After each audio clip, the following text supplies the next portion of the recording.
Have you ever had somewhere that you could go to escape from the world? A place that virtually transports you into another dimension. One where all your worries and cares simply melt away. I did.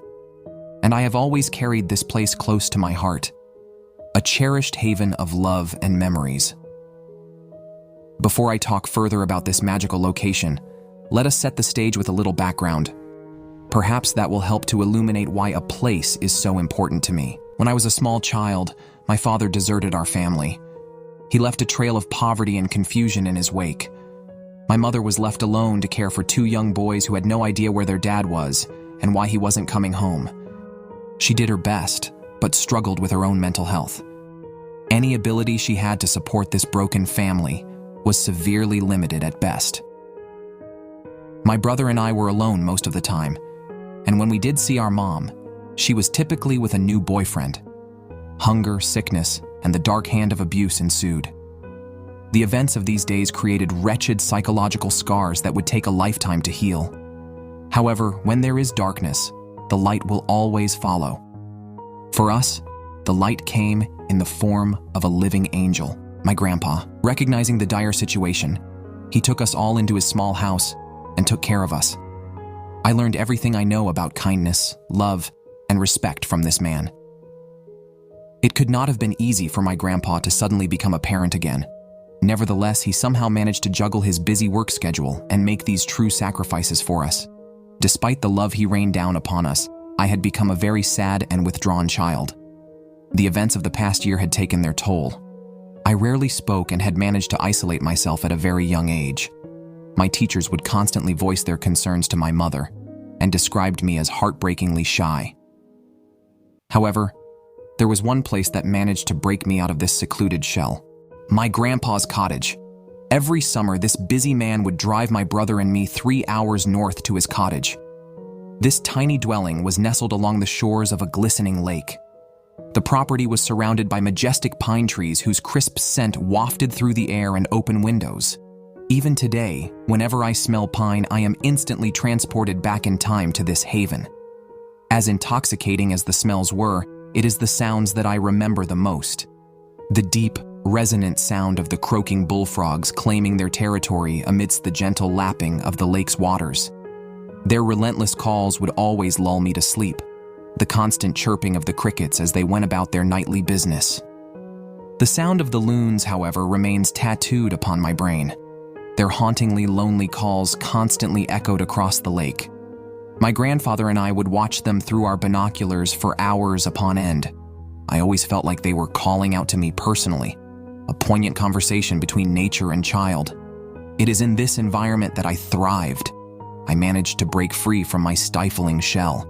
My brother and I had many friends on the adjoining properties and spent our days playing, swimming, and getting up to the good-natured mischief that young children typically do.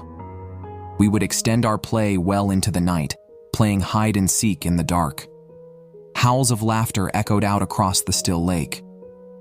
I was an entirely different child at the cottage, for 3 weeks anyway. When I returned home, everything returned to a painful normalcy. But the cottage was always in my thoughts. It was the place that brought out the best in me. My escape and happy place. I never forgot it. When my grandpa died many years ago, the cottage was sold as part of his estate. The treasure was now gone, but never far from my heart. Even though I had grown into an adult, I longed to return and pick up where I left off. That is probably why I was so shocked when I came across the cottage on the internet while searching for vacation properties in the same vicinity. It had become a rental property. I could not believe my good fortune.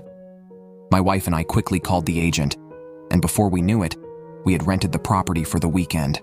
I was going home again.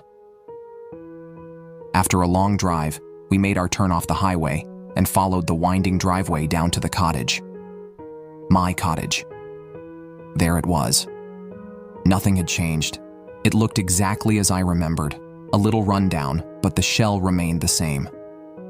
As we exited the car and entered the cottage, I was struck by the scent in the air. It instantly took me back decades in time. I slowly made my way around the dwelling. Memories surged through my mind, carrying a flood of emotions. There was the same table we played so many games of Monopoly on. There was the fireplace I watched be installed. There was the large picture window where my grandpa and I would spend hours peering through as we watched the loons. I remembered it all. Something was missing, though. I could not put my finger on it, but something was amiss. It just did not feel the same. I shrugged it off as fatigue from the drive, and after a hasty dinner, we retired for the night. Sleep did not come, however. I tossed and turned all night long. I somehow felt out of place here. The next day, I insisted that we pack our bags and return home early. I could not remain there any longer. My wife was confused at first, but with time she began to understand. As I took one last walk around the property, I found myself standing at the water's edge. To my surprise, a solitary loon was slowly gliding toward my location. It disappeared under the water for a moment, only to appear again, directly in front of me, no more than 10 feet away. As our eyes met, an unspoken connection seemed to bridge the gap between us. I smiled as the loon slowly turned away and glided across the lake. Bye, Grandpa. You see, the truth is that you can never really go home again. Once the people are gone, it will never be the same. Just memories of a time that once was. To desperately try to reclaim it is a fruitless endeavor. My grandpa was telling me exactly that. Cherish the memories and move on with your life. Thanks for watching. Have a good day.